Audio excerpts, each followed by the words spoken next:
स्वागत है all India 24/7 की तरफ से। आज अभी फिलहाल हम बताना चाहता हूँ अभी जो हर हर तिरंगा अभी जो इंडिया देखा है, यहाँ में बीजेपी सरकार की तरफ से द्वार बहुड़ी कंटिन्यूसी यूथ के लिए जे पता करके उस दिन जो अभी ये बाइक चला के घर घर से बताएगा जो 15 अगस्त में आने वाला है, सब सेलिब्रेशन करना है, उसका बताने के लिए अभी जो प्रचार करने के लिए निकालने के लिए अभी शुरू हुआ है।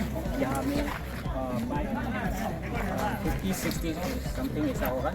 तो अभी फिलहाल गांव में वो लोग जाएगा, जाके जो बताएगा कि ये 15 अगस्त में इंडिया इंडिपेंडेंट डे का सेलिब्रेशन करना है, उसको बताने के लिए अभी वो लोग निकालने वाला है। तो ठीक है, अभी देखो हम लोग भी दिखा देगा सब गाँव में भी कितना दूर जाएगा और कितना वो लोग जाएगा, इससे बताने के लिए।